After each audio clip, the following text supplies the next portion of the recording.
One of the reasons why I haven't been doing live daily updates in the Ukraine war with Russia is because usually the news coming out of it, regardless of how well Ukraine is doing in defending their country from this imperialist invasion, it is always bad and sad news because lives are being lost and a nation is being, geographically speaking, and attemptedly nationally destroyed, right? So this news came out today about 5 hours ago from Reuters. Russia bombs Ukraine ports, threatens ships as Kyiv deploys cluster munitions. Russia jolted world grain markets with an escalation in the Black Sea, mounting a third straight night of airstrikes on Ukrainian ports and issuing a threat against Ukraine-bound vessels, to which Kyiv responded in kind. At least 27 civilians were reported hurt in the airstrikes in the ports, which set buildings ablaze and damaged China's consulate in Odessa.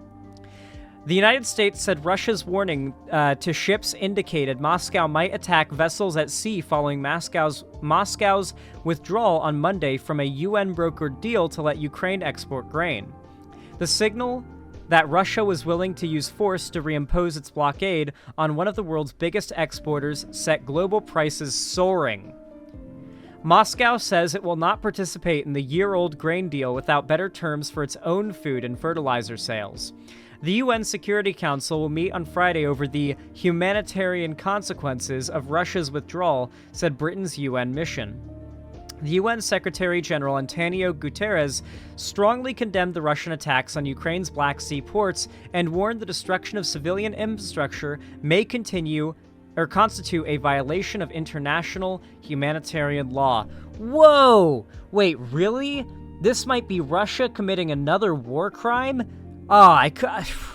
Wow. That's not like them at all. Russia committing war crimes in Ukraine against the civilian population and their infrastructure? It's nothing like them. How could you accuse them of such a thing? These attacks are also having an impact well beyond Ukraine, said UN spokesperson Stephanie Dujarric, adding higher wheat and corn prices hurt everyone, especially vulnerable people in the global south. Kyiv is hoping to resume exports without Russia's participation, but no ships have sailed from its port since Moscow pulled out of the deal, and insurers have had doubts about whether to underwrite policies to trade in a war zone. Since quitting the deal, Moscow has rained missiles down nightly on Ukraine's two biggest port cities, Odessa and Mykolaiv. Thursday's strikes appear to be the worst yet. Odessa's regional governor, Ole Kipper, posted on an image online of China's consulate building with broken windows. It is located in Odessa's city center just across railway tracks from the port. Apparently, weren't they... No, I think that was a different story where, like, the... Dylan told me about this, where Russia ended up bombing a hospital, a children's hospital, in Ukraine. Like a completely civilian, non-military, not free game, like location. They were aiming for like some bridge nearby, but they ended up hitting like a hospital or something. Yeah, it was towards the beginning of the war. I remember we talked about that when I had Dylan on most recently. That was Lviv, I think. Yeah. The aggressor is deliberately hitting the port infrastructure. Administrative and residential buildings nearby were damaged, Kipper said on Telegram. The Chinese Foreign Ministry said the shockwave of the explosion knocked down parts of the walls and the window panes of the consulate.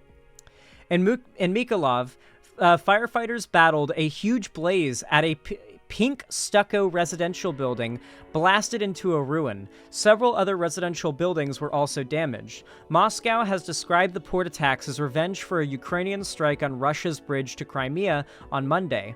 It said on Thursday its retaliatory strikes are continuing, and it had hit all its targets in Odessa and Mykolaiv. In its most explicit threat yet, Russia's military announced it would deem all ships heading for Ukrainian waters from Thursday morning to be potentially carrying weapons and their flag countries as parties to the war on the Ukrainian side. It said it was declaring parts of the Black Sea to be unsafe. Kiev responded on Thursday by announcing similar measures, saying it would consider vessels bound for Russia or Russian-occupied Ukrainian territory also to be carrying arms. Washington called Russia's threat a signal that Moscow might attack civilian shipping.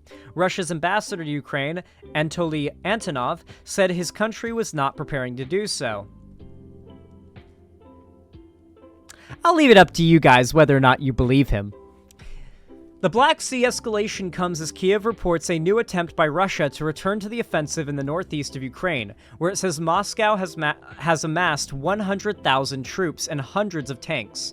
U.S.-supplied cluster munitions are being deployed in the field as part of Kiev's battle against Russia.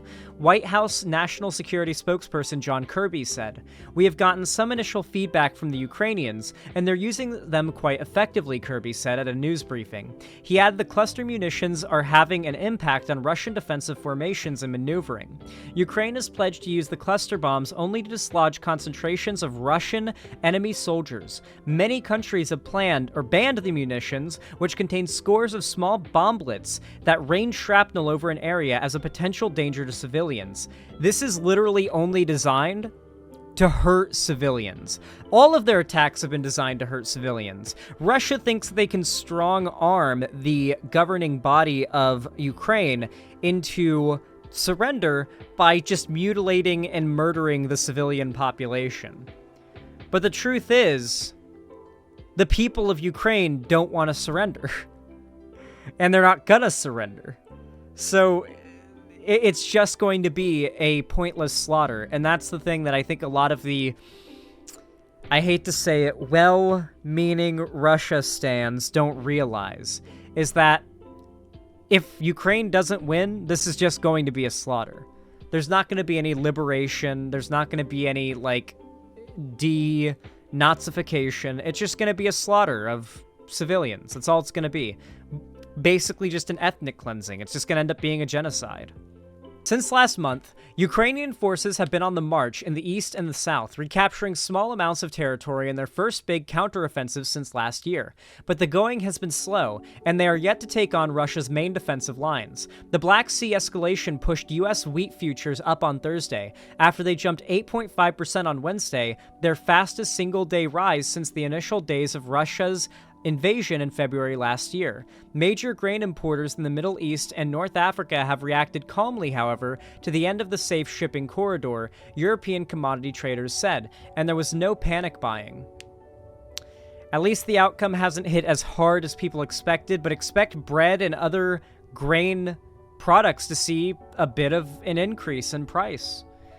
Inflation might go up because of this due to, like, Ukraine's biggest thing is grain export. Like, their whole thing is massive fields of grain and white skies. That's literally what their flag is. Their flag is, the yellow part of their flag is a field of grain, and the blue is the sky. So it's like, they are the grain country. They do grain, and they also do a bit of corn, apparently.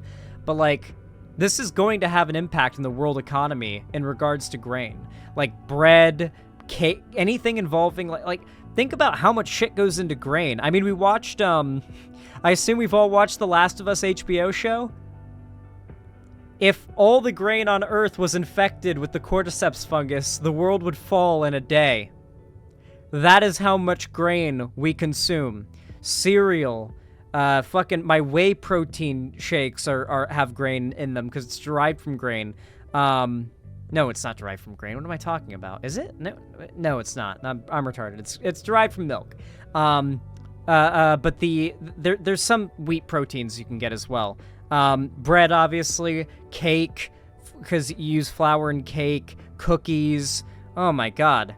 Yeah, people with celiac disease stay winning, Like that's what my mom said when we watched The Last of Us show together. People with celiac disease stay winning.